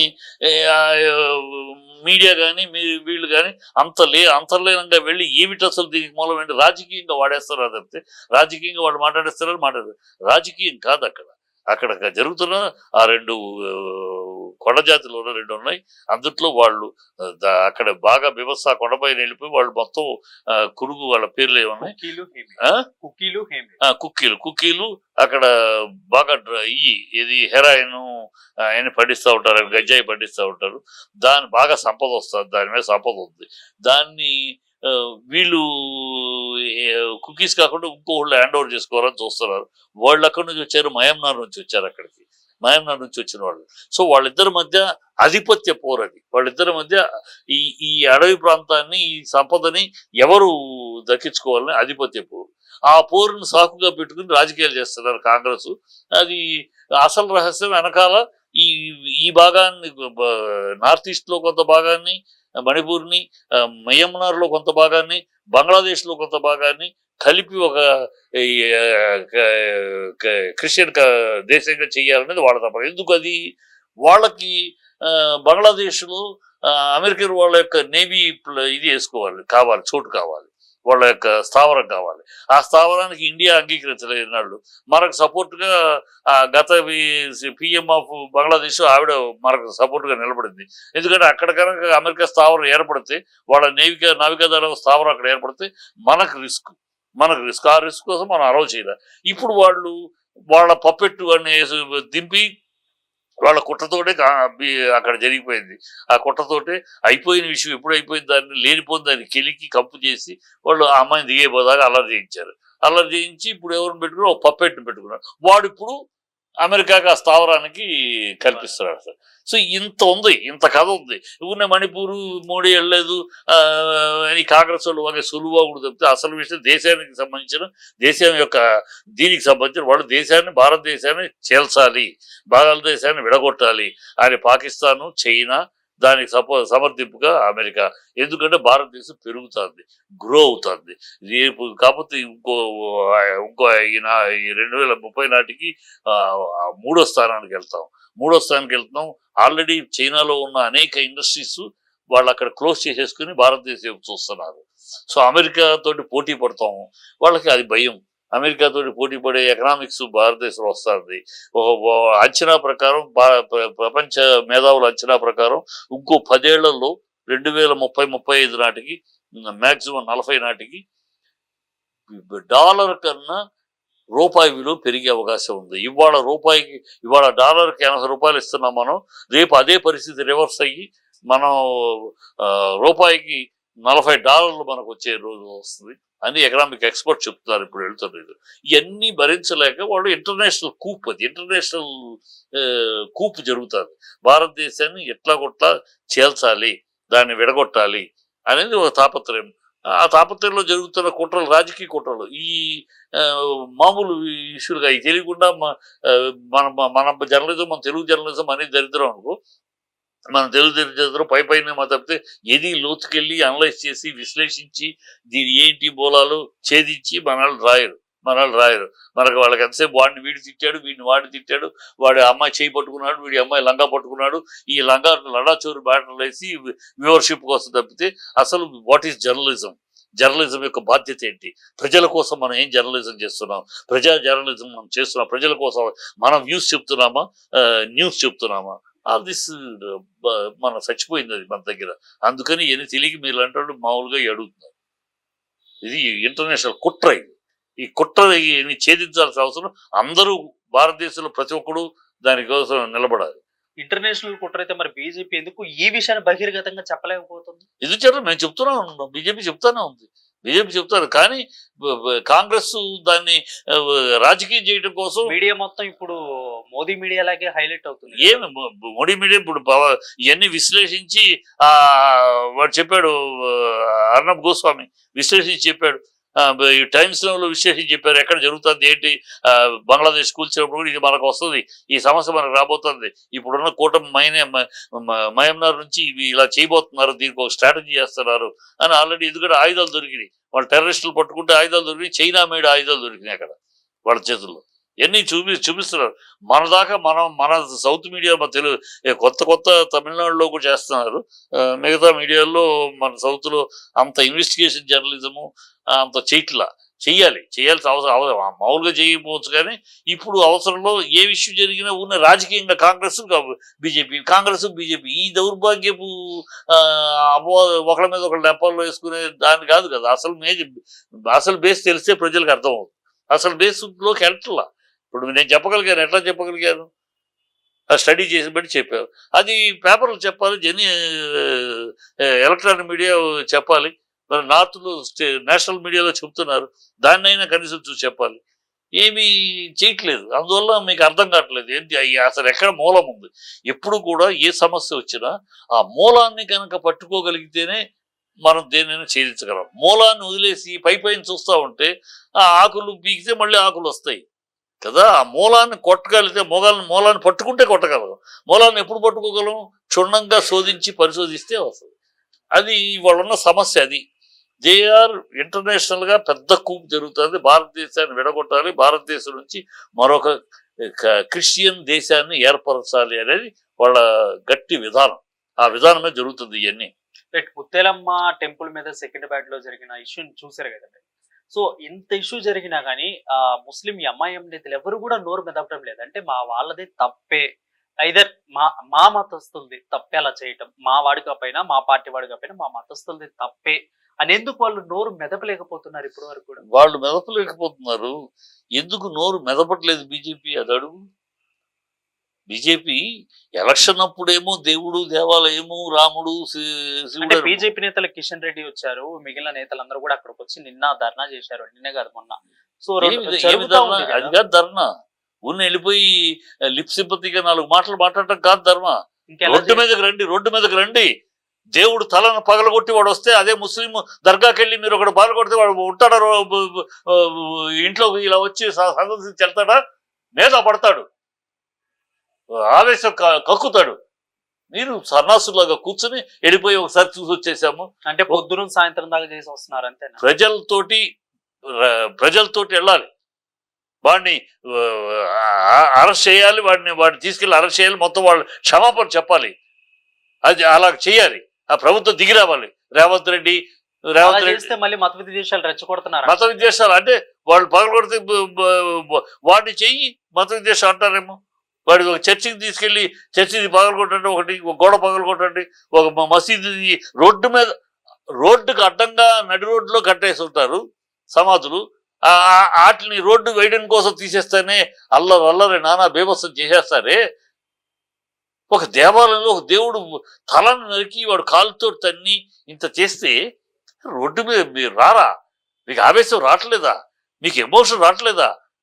నీకు అది లేదా? అంటే ఎన్నికలప్పుడు మాత్రం మీకు ఆవేశాలు వస్తాయి, ఎన్నికలప్పుడు మాత్రం దేవుడి పేరు గుర్తొస్తుంది, ఎన్నికలప్పుడు మాత్రం దేవాలయాలు గుర్తొస్తాయి. అంటే కేరళలో వచ్చిన రిపోర్ట్ ఏదైతే ఉందో హేమ రిపోర్టు ఇప్పుడు ఆ తెలుగు ఫిల్మ్ ఇండస్ట్రీలో కూడా తీసుకురావాలి అనేది కొంతమంది ఆలోచన. ఆల్రెడీ ఉందమ్మా, తీసుకురావాలి. కొత్త కమిషన్ వాళ్ళు గవర్నమెంట్ కమిషన్ వేశారు, ఇక్కడ కూడా కమిషన్ వేశారు. సిరెడ్డి విషయం అప్పుడు గొడవ అయినాక ఇక్కడ ఒక బోర్డు పెట్టాం, ఒక 20 మంది మా సభ్యులతోటి ఒక కమిటీ వేసాం. ఆ కమిటీకి ఎవరున్నా సరే రిపోర్ట్ 2018లోనే పెట్టాం. అది ఎవరైనా సరే వాళ్ళ కేసు ఏదైనా వాళ్ళకి జరిగితే ఇలా పెట్టచ్చు, సీల్డ్ కవర్లో వేయండి, మీ పేరు కూడా బయటికి రాకుండా చూసుకునే బాధ్యత మాది అని ఫిలిం ఛాంబర్ హామీ ఇచ్చి ఆ బాక్స్ అక్కడ పెట్టింది ఫిలిం ఛాంబర్లో. ఆ టైంలోనే స్టేట్ కూడా రిపోర్ట్ పంపించాం. ఆ రిపోర్ట్ స్టేట్ గవర్నమెంట్ దగ్గర ఉంది, మేము పంపించాం. అది స్టడీ చేసి దాని మీద వచ్చేటప్పటికి ఈ లోపల ప్రభుత్వం మారిపోయింది. ఇవాళ ఈ ప్రభుత్వం చేతిలో ఉంది ఆ రిపోర్ట్ వాళ్ళ దగ్గరే ఉంది. వాళ్ళు బయటకు తీసుకొస్తే తీసుకురావచ్చు. అది ఇవన్నీ మీటు అనేవన్నీ అవకాశాన్ని వాడుకుంటాం తప్పితే ఇండస్ట్రీలో నేను 40 ఏళ్ళుగా, నేను 1970లో క్లాప్ కొడితే ఆ రోజు నుంచి ఈ రోజు దాకా సినిమా ఫీల్డ్లో ఉన్నాను. సినిమా ఫీల్డ్లో పడుకుంటే వేషం, పడుకుంటే హీరోయిన్ అనేది లేదు. నిజంగా లేదా? నిజంగా లేదు, బల్ల గుద్ది చెప్తా. వేషం ఇచ్చిన తర్వాత వాళ్ళు జర్నీ చేస్తుంటే ఎవరి మీద ఒకళ్ళకి మోహం రావచ్చు, ఇంకొకళ్ళకి ఒకళ్ళ మీద మరి జానీ మాస్టర్ కేసు నన్ను వాడుకున్నాడు పచ్చి అబద్ధం. అమ్మాయి పచ్చి అబద్ధం. 2018లో ఆ అమ్మాయి 2017లోనే అమ్మాయి డి జోడీలో యాక్ట్ చేసింది. డి జోడీలో చేయాలంటే 18 ఏళ్ళు నిండాలి. 18 నిండితేనే మరి అక్కడ చేసింది. ఇప్పుడు 2019లో నన్ను రేపు చేసేటప్పుడు నేను మైనర్ 16 ఏళ్ళు అంటది. ఏది నిజం? వాళ్ళకి ఇచ్చిన అఫిడవిట్ నిజమా? ఇక్కడ చెప్పిన కంప్లైంట్ చెప్పిన డేట్ ఆఫ్ బర్త్ నిజమా? ఎన్ని పచ్చి అబద్ధాలు. వాడుకుంది, ఆయన ద్వారా ప్రయోజనం పొందింది, ఆయన ద్వారా పెద్ద పెద్ద సంస్థలతోటి కనెక్షన్ ఏర్పడింది. ఇప్పుడు తనేదో వెళ్ళాలి, పైకి వెళ్ళాలనుకుంది. ఈయన పక్కకు తోసుకుని ఈయన మీద ఏదో బ్లేమ్ చేసి ఈయన తప్పిస్తే ఈయన మొత్తం బ్యాచ్ పట్టుకోవాలని. అంటే అబద్ధం అయినప్పుడు మరి మీ ఫిల్మ్ ఇండస్ట్రీ ప్రెస్ మీట్ పెట్టి ఫిల్మ్ ఛాంబర్ ఝాన్సీ లాంటి ప్రముఖ వ్యక్తులు ఎందుకని సస్పెండ్ చేయాల్సిన అవసరం వచ్చింది? సస్పెన్షన్ వేరు. ఝాన్సీ ఎవరు సస్పెండ్ చేయడం? ఝాన్సీ టీము చిచి వాళ్ళకి సంబంధం లేదు సస్పెండ్ చేయడానికి. వాళ్ళు దే ఆర్ ఓన్లీ కమిటీ ఈ విషయం మీద చర్చించడానికి. కమిటీ సస్పెండ్ చేసేది డాన్స్ అసోసియేషన్. ఎందుకు సస్పెండ్? మా అసోసియేషన్ ఇంట్లో ఒక రూల్ ఉంది. ఆ రూల్ ఏంటంటే ఎవరైనా సరే పోలీస్ కేసు అయితే, పోలీస్ ఎఫ్ఐఆర్ అయితే వీ విల్ సస్పెన్షన్ లో పెడతాం. అది ప్రూవ్ అయితే రిమూవ్ చేస్తాం మెంబర్షిప్. అది మా రూల్. ఏ డైరెక్టర్స్ అసోసియేషన్ ఏదైనా సరే, ఏదైనా మామూలు కేసు అయితే ఇప్పుడు ఎఫ్ఐఆర్ ఫైల్ అయ్యింది అంటే we will suspend. And case అయిపోయి అంతా తేనాక లేదంటే రివైవ్ చేస్తాం. లేదు అతను దోషి అని, అతను ఆమె దోషి అంటే మొత్తంగా పరిపూర్ణంగా రిమూవ్డ్ ఫ్రమ్ ది మెంబర్షిప్. ఎవరు వాళ్ళతో పనిచేయరు. సో అది ఆ లెక్క ప్రకారం చేశారు. వీళ్ళు కమిటీ అత్యుత్సాహంతో మాట్లాడింది ఝాన్సీ. అది ఏం తెలిసి మాట్లాడుతుంది? ఝాన్సీకి ఏం తెలుసు? ఊరి తొందరపడిపోయి జానీ మాస్టర్ దోషిలాగాను ఈవిడేదో వకాలతో పుచ్చుకొని మాట్లాడుతుంది. కానీ అదే తప్పు, ఆవిడ మాట్లాడకూడదు. She a committee. రిపోర్ట్ రావాలి. రిపోర్ట్ రాలా, ఇంకా కమిటీ రిపోర్ట్ స్టడీ చేయలేదు. పోలీస్ ఇన్వెస్టిగేషన్ రాకుండా హౌ కెన్ షీ జడ్జ్? తప్పుడు మాటలు, తప్పుడు పనులు చేసింది. తప్పుడు ఆవిడ కమిటీలో ఏదో 20 మందిలో ఒకటి ఆ రోజు ఏదో వచ్చింది. కానీ she unfit to be investigation. ఆ కమిటీలో ఉండడానికి కూడా అన్ఫిట్. తప్పుడు మాటలు మాట్లాడింది. అది కరెక్ట్ కదా, ఆవిడకి సంబంధం లేదు. ఇది జరుగుతుంది. ఆవిడ అమ్మాయి అప్పుడే 2018లో ఇవ్వచ్చు కేసు. 2017లో చేసినప్పుడు 2018లో కమిటీ ఉంది. 2018లో నువ్వు రేపు చేస్తే నువ్వు కమిటీకి ఇచ్చి ఉండొచ్చు. ఎందుకు రేప్ చేయటం మొదలు పెడితే మతం మార్చమని కొట్టారు, క్యారవాన్ లో నన్ను చెప్పటం 100 చెప్పొచ్చమ్మా. ఆధారాలు ఏమి కొట్టావు? క్యారవాన్ లో రేప్ చేశాడు. బుద్ధి ఉందా మాట్లాడారు? క్యారవాన్ లో ఓపెన్ చేస్తే షూటింగ్ టైంలో 120 మంది, డాన్స్ అంటే 120 మంది ఉంటారు. క్యారవాన్ లో నేను రేప్ చేస్తే ఒక మనిషి అసలు నేను రేప్ చేయలేడు. ఒక మనిషిని పట్టుకుంటే నువ్వు అరవాలి అంటే అతను నేను బుధం పట్టుకుని దగ్గర లాక్కుంటా ఉంటే నువ్వు అన్నావా? చెప్పడానికి కూడా సెన్స్ ఉండాలి కదా. అరవని ఒక అరుపురిస్తే 100 మంది వస్తారు. నువ్వు బయటకు వచ్చినా చెప్పినా 100 మంది ఉంటారు. అప్పుడు జానీ మాస్టర్ ఇంత పెద్ద మాస్టర్ కాదు. 2019లో ఈ జస్ట్ అప్కమింగ్ మాస్టర్. ఇవాళ జానీ మాస్టర్ పెద్ద master, international master, India national level master award వచ్చింది. ఆ రోజుల్లో 2019లో ఆయన ఏం కాదే, మామూలు 100 మంది 20 మంది డాక్టర్ మాస్టర్లు ఒకడు ఆయన. బయటకు వచ్చినా చెప్పొచ్చు, పోలీస్ స్టేషన్కి వెళ్ళి చెప్పొచ్చు. 2018లో పెట్టిన కమిటీ 2019లో జరిగిన అక్కడ కమిటీ కంప్లైంట్ ఇవ్వచ్చు. ఏమీ చేయకుండా ఇన్ని రోజులుండి ఆయనతోటి పనిచేసి ఎవరితైనా ఈ దేశంలో ఏ ఆడపిల్లైనా తను రేప్ చేసిన వాడి పక్కన వెళ్ళి నుంచుంటుందా? వాడు పక్కన వచ్చింటే ఊరుకుంటుందా? నుంచుంటే పక్కన వాడు పక్క వస్తే కాండి జుమ్ము వస్తుంది, చెప్పు తీసుకూడదు. ఏ ఆడదైనా నిజమైన నిన్ను రేప్ చేశాడు అంటున్నావు, వాడితోటి కూర్చొని అతను అసిస్టెంట్గా వెళ్తావు. నువ్వు హీరోయిన్గా అతను హీరోగా ఒక సినిమా ముహూర్తం జరుగుద్ది. నువ్వు సాంగ్ కూడా షూటింగ్ చేస్తావు. ఎవరితో పెళ్ళాం దగ్గరికి వెళ్ళి నేను ఆయనతో బిడ్డను కానాలి, నువ్వు తప్పుకొని పెళ్ళాంతో గొడవ పడతావు. వాళ్ళ వైఫ్ ఏమో మతం మార్చుకుంటే పెళ్లి చేస్తాను వాస్తవం చెప్పింది. వాళ్ళు ముస్లిమ్స్. నువ్వేదో ఆయనతో బిడ్డ కానాలంటావు, అంత ఈజీ కాదు. నువ్వు ఆయన బిడ్డ కానాలంటే ఆయన పెళ్లి నువ్వు ఆయన చేసుకో. ఆయన కనుక ఇష్టపడితే నువ్వు చేసుకుని నేనేం చేయలేను. మా భార్య అసలు ఒప్పుకోదు కదా. చాలా తప్పు. సాటి భార్య అక్కడ ముస్లిమ్స్ లో ఒకడు రెండో పెళ్లి చేసుకుంటారంటే ఆడవాళ్ళు అబ్జెక్షన్ చెప్పే పరిస్థితి లేదు. వాళ్ళ ఆచారాలు వేరు కదా, మనలాగా కాదు. ఆ అమ్మాయి వాళ్ళు ముస్లిమ్స్, మతం మారితేనే నేను కూడా మతం మారితేనే ఒప్పుకున్నారు. తను లవ్ మ్యారేజే. సో నేను సుమలత అమ్మాయి అసలు పేరు అయినా సరే నేను మతం మారితేనే ఒప్పుకున్నారు. సో నువ్వు అంత ఈజీగా పెళ్లి చేసుకుంటావు, నువ్వు మతం మారాలి, మతం మారితేనే జరుగుద్ది అని చెప్పింది. It is an advice. It is not blackmail, it is an advice. ఆమె దాంట్లో నిజం ఉందంటారు, ఆమె చేసిన తప్పు లేదంటారు, ఎవరు చేసిన భార్య చేసిన తప్పు తప్పే ఉంది? వీళ్ళు పుట్టిన పిచ్చి పిచ్చి గోల తప్పితే దానికి లవ్ జిహాద్ అంటే తెలుసా? ఈ సన్నాసులకు మాట్లాడే వాళ్ళకి ఎవరికైనా లవ్ జిహాద్ అంటే ఏంటి? పెళ్లి చేసుకుని తీసుకెళ్ళి మోసం చేసి వాళ్ళని బానిసలుగా చేయటం, అది లవ్ జిహాద్. ఇది లవ్ జిహాద్. మతం మారడం అంటే లవ్ జిహాద్ కాదు. మతం మారాలంటే అమ్మాయి ఎందుకు చెప్పింది మతం? నువ్వు అతన్ని పెళ్లి చేసుకోవాలంటే ఆ టాపిక్ వస్తే నువ్వు అంత ఈజీగా పెళ్లి చేసుకోలేవు, నువ్వు చేసుకోవాలంటే నువ్వు మతం మారాలి, నా అనుభవం మీద చెప్తున్నాను నీకు అని చెప్పింది. ఇట్ ఈస్ అన్ అడ్వైస్ అంతే. నువ్వు మతం మారు అని అమ్మాయిని బలం ఎవరైనా ఏ పెళ్ళమైనా తన పెళ్ళం తన స్థానంలో ఇంకోళ్ళు వస్తారంటే అలా ఆహ్వానిస్తుందా? అది పిచ్చి మాటలు. వీళ్ళు ఏదో అంటే దొరికింది సాకని తెలిసి తెలియకుండా అర్ధజ్ఞానంతో అజ్ఞానంతో వాగే సన్నాసులు మాట్లాడే కేవలం ముస్లిం అని టార్గెట్ చేశారా, లేదంటే ఆయన నేషనల్ అవార్డు కొట్టారని టార్గెట్ చేశారా? దీని వెనక ఎవరు పెద్ద రాజకీయ నాయకులు, రాజకీయ కుట్ర ఉందా? ఏమో ఏంటి అసలు ఈ మూడి బీభత్సమైన రాజకీయ కుట్ర ఉంది. ఇది చెప్తే మీరు ఆశ్చర్యపోతారు, తొందరలో తర్వాత బయటపడతాయి. దీంట్లో చంద్రబాబు హస్తం ఉంది. ఈ టార్గెట్ చంద్రబాబు హస్తం ఎక్కడ అంటే, ఈ అమ్మాయిని టార్గెట్ చేయడంలో, ఈ అమ్మాయి ఈ జానీ మాస్టర్ టార్గెట్ చేయడంలో, జానీ మాస్టర్ కాదు అతనికి కావాల్సింది. ఆ బాకు పవన్ కళ్యాణ్ డైరెక్ట్ చేసిన బాక్ అది. పవన్ కళ్యాణ్ బదనాం చేయాలి. బదనాం చేయాలంటే తను డైరెక్ట్ గా చేయలేడు. తన కొడుకును పైకి తీసుకెళ్లాలంటే, ఇప్పుడు పవన్ కళ్యాణ్ కన్నా తన కొడుకు ఎప్పటికీ పైకి రాలేడు. తన కొడుకును పైకి తీసుకెళ్ళాలంటే పవన్ కళ్యాణ్ ఇమేజ్ ని డ్యామేజ్ చేయాలి. డ్యామేజ్ చేయాలంటే ఎట్లా? సో పవన్ కళ్యాణ్ దగ్గర మనుషులు సినిమా ఫీల్డ్ లోను రాజకీయంగా పెట్టుకున్నారు లిస్టు. ఫస్ట్ జానీ మాస్టర్ ఒక బదనాం, నెక్స్ట్ త్రివిక్రమ్ శ్రీనివాస్ వస్తాడు లైన్ లో పెట్టారు, నెక్స్ట్ హరీష్ శంకర్ లైన్ లో పెట్టారు. అలాగే ఒక ముగ్గురు ఆల్రెడీ త్రివిక్రమ్ మీద అదే పెట్టారు. ఇప్పుడు ఇన్నాళ్ళు ఆగింది, ఇప్పుడు ఎందుకు వస్తుంది? అది ఇన్నాళ్ళు అమ్మాయి పెట్టింది, ఇప్పుడు ఎందుకు వస్తుంది? సో త్రివిక్రమ్ నెక్స్ట్ వస్తాడు, హరీష్ శంకర్ తీసుకొస్తాడు, నెక్స్ట్ ఇంకో ముగ్గురు పొలిటికల్ మనుషులు. సో ఇలా ఒక ఆరుగురిని పవన్ కళ్యాణ్ యొక్క దగ్గర మనుషుల్ని తీసుకొచ్చి కూర్చోబెట్టి, వీళ్ళందరూ ఇంతే. పవన్ కళ్యాణ్ అండ్ గ్రూప్ ఆడవాళ్ళ విషయంలో ఇలాగ దౌర్భాగ్యులు. ఈవెన్ పవన్ కళ్యాణ్ కూడా అంతేనయ్యా, తన మిత్రులే కదా, పవన్ కళ్యాణ్ కూడా అంతేనయ్యా, పెళ్లి చేసుకున్నాడు, అమ్మాయికి విడాకులు ఇంకో దానికి కడుపు చేశాడు. ఇలాగ ఒక బదనాం అతని మీద చేసి చంద్రబాబు పై నుంచి నవ్వుతూ ఉంటాడు, బుధం మీద చేస్తూ ఉంటాడు, వెనకాల జరిగే కుట్ర జరుగుతుంది. ఇది ఇట్లా పవన్ కళ్యాణ్ బదనాం చేయడానికి, పవన్ కళ్యాణ్ ని అప్రతిష్టపాలు చేయడానికి Pawan Kalyan and group is waste. They are only. ఏం చేశాడు అయ్యా ఈ రాజకీయాలకు వచ్చినాక పవన్ కళ్యాణ్? ఏం చేశాడు? ఏమి చేయలేదు. సనాతన ధర్మం ఒక డొల్లమాట ఒకటి పట్టుకున్నాడు. అమ్మాయిలు తన మనుషులు అమ్మాయిలకి మళ్ళీ ఇలాంటి పనులు తప్పితే ఇంకేం లేదు వీళ్ళకి.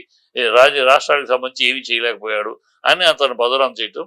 అప్పుడు తన కొడుకుని నెక్స్ట్ వచ్చి, ఇప్పుడు నీ ఇమేజ్ ఇబ్బందిగా ఉంది, ఇప్పుడు నువ్వు సీఎం క్యాండిడేట్ అంటే ఆడవాళ్ళు ఓట్లు వేయరు కనుక ఇప్పుడు కాదు, నెక్స్ట్ టైం చూసుకుందాం, ఇంకా ఏజ్ ఉంది కదా, నెక్స్ట్ టైం చూసుకుందాం అని చెప్పి కన్విన్స్ చేసి అతన్ని వెనక్కి పెట్టి ఇతను ముందుకు వస్తాడు. ఇది ఈ కుట్రలో భాగం మొదటి అడుగు ఇది. మీరు అన్నట్లు ఆడవాళ్ళు ఫిల్మ్ ఇండస్ట్రీలో పడుకుంటే గానీ ఇది ఇవ్వదు అని ఆఫర్స్ రావటం అనేది అబద్ధం అన్నప్పుడు, మరి శ్రీరెడ్డి యొక్క ఈమె చేసింది ఇది మొత్తం కూడా నాటకమేనా? అమ్మాయి ఓవర్ యాక్షన్ అంతే, ఓవర్ యాక్షన్. అమ్మాయి ఎవరితోడు పరిచయం ఉంది, కలిసింది, తిరిగింది, అతనితో గిఫ్ట్లు పొందింది, అన్ని చేసింది. తర్వాత వాళ్ళిద్దరికి చెడింది. చెడిపోగానే ఇది రావడం. ఇప్పుడు ఎట్లా ఉన్నాయంటే కలుస్తారు, తిరుగుతారు, అని వాళ్ళకి ఏదో కోరుకుందో రాలేదనుకో, అప్పుడు రివర్స్ అయ్యి నన్ను రేప్ చేశాడు. ఏం రేప్ చేస్తాడు? ఒక అమ్మాయిని ఎప్పుడు రేప్ చేయలేడు. సైంటిఫిక్ గా ప్రూవ్ అయింది. ఒక అమ్మాయిని ఎప్పుడు రేపు చేయలేడు. ఎప్పుడు చేయగలంటే అమ్మాయి నిస్సహాయురాలైనప్పుడు, ఆ అమ్మాయి బలహీనురాలైనప్పుడు, ఆ అమ్మాయి అనారోగ్యమైనప్పుడు, ఆ ఏజ్ పాయింట్ లో కదలలేని పరిస్థితి చేయగలడు. లేకపోతే ఒక అమ్మాయిని ఎప్పటికీ ఇంకో తోడు లేకుండా చేయలేడు. అందుకనే సామూహిక మానభంగాలు అంటారు ఎక్కువ. ఒంటరి చాలా కష్టం చేయాలంటే ఆవిడ. ఇలాగ సినిమా ఫీల్డ్ లో ఆరోగ్యం బాగాలేక అనారోగ్యంగా ఉన్న వాళ్ళని ఎవరు రేపు చేయడానికి? మేము సినిమాలు తీసేది కోట్లు ఖర్చు పెట్టేది వీళ్ళతోటి బెడ్లో పడుకుంటానికి కాదు. వీళ్ళకన్నా అప్సరస్సులు, అందాల బాబలు, ఇంటర్నేషనల్ మోడల్స్ దొరుకుతారు మేము పెట్టే కోట్లకి, మేము పెట్టే ఖర్చులకి. ఆఫ్టర్ ఆల్ వీటి కోసం అని సినిమాలు తీయం. వీటి కోసం ఈ సినిమాలు తీసాం, క్యారెక్టర్ మాకు సూట్ అవుతుందా చూసుకుంటాం, పర్సనాలిటీ అన్ని చూసుకుంటాం, పెట్టుకుంటాం. తర్వాత వాళ్ళు జర్నీలో, ఆ సినిమా జర్నీలో ఎవరితో కలిస్తే అది మాకు నన్ ఆఫ్ అవర్ బిజినెస్. ఎవరు ఎక్కడ జరగట్లా? సినిమా ఫీల్డ్లోనే ఏ సాఫ్ట్వేర్ కంపెనీలో జరగట్లేదా? ఏ పోలీస్ స్టేషన్ నిన్నగాక మొన్న హాస్పిటల్లో జరగలా? డాక్టర్ని నైట్ డ్యూటీలో డాక్టర్ జరగట్లేదా? పోలీస్ స్టేషన్లో జరగట్లేదా? కమిషనర్ ఆఫీస్లో జరిగింది ఆ మధ్య. సో ఎక్కడైనా జరుగుతుంది. ఆడ మగ ఉన్నంత కాలం ఈ సమాజంలో ఇలాంటివి జరుగుతూ ఉంటాయి. సినిమా ఫీల్డ్ ఒక్కటే ప్రత్యేకం కాదు. సినిమా ఫీల్డ్ మాత్రం ఫోకస్ చేసి సినిమా ఫీల్డ్ అయిపోతుందని ఏమీ లేదు. ఇక్కడ మిగతా ఫీల్డ్ లాగానే జరిగే ఎవరో ఒకళ్ళు వాళ్ళు ఇష్టపడినట్టు ట్రావెల్ చేస్తారు. ట్రావెలింగ్లో తేడా వస్తే నిందలు వేసుకుంటారు తప్పితే ఇక్కడ పడుకుంటానికి వేషానికి సంబంధం లేదు. అది ఎక్కడో చిన్న అడుగు లో లెవెల్లో ఎక్కడైనా జరగచ్చేమో కానీ డైరెక్టర్, ప్రొడ్యూసర్, హీరోయిన్ లెవెల్లో జరగవు. అదంతా ఒక కలిసి ట్రావెల్ జర్నీ చేస్తున్నప్పుడు ఒకరికి ఇష్టం పట్టచ్చు. ఆ పట్టు మీద వెళ్ళొస్తే అందుకని ఒకటి మాత్రం రాసి గోల్డెన్ వర్డ్స్ రాసుకోండి. నా తెలుగు, నా ఇండస్ట్రీ చెడిన వాళ్ళను చేరదీసిందే కానీ నా ఇండస్ట్రీ తనకు తానే ఎవరిని చెడపలేదు. నా ఇండస్ట్రీ అనేక మంది చెడిన వాళ్ళకి గౌరవ చిరునామా ఇచ్చింది. ఏది దాని అమ్మేది అది దాన్ని రమ్మనండి అనిపించుకున్న వాళ్ళని మేడం రండి అనిపించింది ఇండస్ట్రీ. నా కొడుకు ఏడి అనిపించుకోవడం సారు మీరు అనిపించింది నా ఇండస్ట్రీ. అనేక మంది అడ్రస్ లేని వాళ్ళకి గౌరవ చిరునామా ఇచ్చింది నా ఇండస్ట్రీ. చెడిన వాళ్ళని చేరదీసింది నా ఇండస్ట్రీ. సమాజంలో చెడిన వాళ్ళుగా ముద్ర ఉన్న వాళ్ళకి నా ఇండస్ట్రీ ఇక్కడ గౌరవాన్ని ఇచ్చింది, గౌరవం ఇప్పించింది, వాళ్ళకి గౌరవ చిరునామా ఇచ్చింది. కనుక ఇవన్నీ పిచ్చి కోతలు, కారు కోతలు తెలియక బయట నుంచి ఉండి అద్దాల మెడ కనుక ఒక రాయేద్దాం అనుకుంటా తప్పితే ఇక్కడ ఎవ్వడికి అది కాదు. ఆ గోల్ తోటి రాడు. లక్షలాది మంది కుర్రాళ్ళు డైరెక్టర్ అవ్వాలి. ఆమె రకరకాల ఆలోచనలు పెట్టుకుని కొత్త ఇమేజ్లతోటి తిండి కూడా తినకుండా తిరుగుతారు. అనేక గోల్స్ తోటి వస్తారు, అనేక అంబిషన్స్ తోటి వస్తారు. ఇక్కడ అమ్మాయిలతో పడుకుందాము, మందు కొడతాం కోసం సినిమా రావాల్సిన అవసరం లేదు. ఇంతకన్నా గొప్ప వాళ్ళు బయట లోకంలో ఉన్నారు. కనుక ఇక్కడికి వచ్చేవాళ్ళు అనేక కళలతోటి వస్తారు, అనేక ఆశలతోటి వస్తారు, అనేక అంబిషన్స్ తోటి వస్తారు. అవి పిచ్చి కూతలు ఇక్కడికి వచ్చే ఏదో సినిమా ఫీల్డ్ అనగానే ఇది అని. నేను చిన్నప్పటి నుంచి నాకు తెలిసి సినిమా ఫీల్డ్లో ఎప్పుడు ఎవరు వాళ్ళు ఇష్టపడి వెళ్ళటమే తప్పితే కంపల్సరీగా పడుకుంటేనే నీకు వేషం అనేది లేదు. అది ఎక్కడో చిన్న రేంజ్లో జరగచ్చు. అది ఎక్కడైనా జరుగుతుంది. చిన్న రేంజ్లో కో డైరెక్టర్లు, ప్రొడక్షన్ మ్యారేజ్లు, కాస్టింగ్ కోచ్లు, ఎక్కడైనా అలాగే కన్స్ట్రక్షన్ ఏరియాల దగ్గర పనులు జరుగుతూ ఉంటుంది. డాక్టర్ల దగ్గర నర్సులతోటి జరుగుతూ ఉంటాయి. ఇవన్నీ ఎక్కడైనా ఏ డిపార్ట్మెంట్లోనే జరిగేది. ఎందుకంటే సమాజం ఉన్నంతకాలం, సృష్టి ఉన్నంతకాలం రెండు వర్గాలు ఉంటానే ఉంటారు. మగవాళ్లలో ప్రతి ఆడదాని యొక్క అందాన్ని, అంగ సౌష్ఠవాన్ని చూసి ఆరాధించే మగవాడు ఒకడైతే దాన్ని అనుభవించాలని కోరుకునే మృగాడు ఒకడు ఉంటాడు. అలాగే ఆడవాళ్లలో సంప్రదాయంగా చక్కగా అండర్స్టాండింగ్, నా చదువు అతని చదువు బాగుంది, ఇంకో పెద్దలు నిర్ణయించారు అన్ని ఆలోచించుకుని నా జీవితం బాగుంటుంది అనుకునే ఆడవాళ్ళు ఒక రకం అయితే, వాడి దగ్గర ఆస్తి ఉంది, ఐశ్వర్యం ఉంది, వాడిని ఎలాగైనా లొంగ తీసుకుని ట్రాక్ చేసి మనం అది పొందాలి అని ఆడుకునే శూర్పణకులు ఉన్నారు. ఈ రెండు రకాలు అక్కడ ఉన్నారు, ఇక్కడ ఉన్నారు. ఈ సమాజం సృష్టి ఉన్నంతకాలం ఇలాంటి వాళ్ళు ఉంటానే ఉంటారు. ఉన్నంతకాలం ఇలాంటివి జరుగుతూనే ఉంటాయి. ఒక్క సినిమా ఫీల్డ్కి పరిమితం కాదు, ఇది అందరికీ ఈ సృష్టిలో ఉన్న అన్ని రంగాల్లోనూ పనిచేస్తుంది. సినిమా ఫీల్డ్ ఎత్తి చూపకండి అనవసరంగా. సినిమా ఫీల్డ్లో దీనికోసం నా సినిమా ఫీల్డ్కి వేలాది మంది కుర్రాళ్ళు ఎంతో ఆశలతోటి రారు. వచ్చేది డ్రీమ్స్ తోటి వస్తారు. నేను అది సాధించాలి, ఇది సాధించాలి, నేను అంతకన్నా గొప్ప డైరెక్టర్ అవ్వాలి, నేను అంతకన్నా కొత్త మ్యూజిక్ డైరెక్టర్ అవ్వాలి, నేను అంతకన్నా గొప్ప కెమెరా అవ్వాలి, ఇట్లా ఊహించుకుని వస్తారు. నేను అంత పెద్ద హీరోయిన్ అవ్వాలి, అలా ఊహించుకుని వస్తారు. శ్రీలీల ఎవరి దగ్గర పడుకుంటే హీరోయిన్ అయింది, సౌందర్య ఎవరి దగ్గర పడుకుంటే హీరోయిన్ అయింది, రమ్యకృష్ణ ఎవరి దగ్గర పడుకుంటే హీరోయిన్ అయింది. But non sense your all talking. వీళ్ళందరూ హీరోయిన్లు అవ్వాలా? వీళ్ళందరూ సౌందర్య నేనే ఇంట్రడ్యూస్ చేశా. సౌందర్య నేనే ఫస్ట్ మేకప్ వేసి నా పిల్లల్ని సెలెక్ట్ చేసుకుని ఇంట్రడ్యూస్ చేశాను నా రైతు భారత సినిమాలో. ఎంతమంది సౌందర్య పడుకుంటే వేషం ఇచ్చాను నేను? Non sense. తెలిసి కూడా గాలి చిల్లర మాటలు తప్పితే నా ఇండస్ట్రీ అందుకోసం పుట్టలా, నా ఇండస్ట్రీ అందుకు పరిగెట్టదు. నా ఇండస్ట్రీ సక్సెస్ కోసం పరిగెడుతుంది, నా ఇండస్ట్రీ టాలెంట్ కోసం పరిగెడుతుంది. నా ఇండస్ట్రీలో కులం లేదు, మతం లేదు, టాలెంట్ సక్సెస్ ఇస్తే కులం మతం నాది. పిచ్చి వాగులు, తెలిగి వాగే వాగులు. Right, thank you sir. మీరు ఇంతగా మాతో మాట్లాడి మీ సమయాన్ని కేటాయించినట్టు. అది ఈ రోజు ఇంటర్వ్యూ తిరుపతి నుంచి చెప్తున్నారు. ఖచ్చితంగా చంద్రబాబు మాస్టర్ ప్లాన్ తో ఏదైనా చేయడానికి సిద్ధంగా ఉంటారు. అదేవిధంగా ఫిల్మ్ ఇండస్ట్రీలో కూడా పడుకుంటేనే వాళ్ళకి ఆఫర్స్, ఛాన్స్లు అనేది పూర్తిగా అవాస్తవం, దాంట్లో ఏమీ లేదు. అదేవిధంగా బీజేపీ కూడా మత రాజకీయాలు ఎప్పుడు కూడా ప్రోత్సహించదు. మోదీ లాంటి డైనమిక్ లీడర్ ఉన్నప్పుడు వాడుకోలు కానీ ఆ దేశాన్ని అభివృద్ధి చెందడానికి తీసుకెళ్లాలి కానీ ఇటు పక్క ఆంధ్రప్రదేశ్ రెండు తెలుగు రాష్ట్రాల్లో ఉన్న ముఖ్యమంత్రులు కానీ వీళ్ళు ఎవరైనా కానీ ఆయన వాడుకొని వీళ్ళు లబ్ధి పొందుతున్నారు తప్ప ప్రజలకి ఏమి చేయడానికి కూడా ఏం లేదు అంటూ కూడా తిరుపతి చిట్టిబాబు గారు చెప్తున్నారు. సో అది వాళ్ళ ఇంటర్వ్యూ. మరొక వారంతో మరొక గెస్ట్ మళ్ళీ కలుద్దాం. అంటే నేను చూస్తూనే ఉండండి.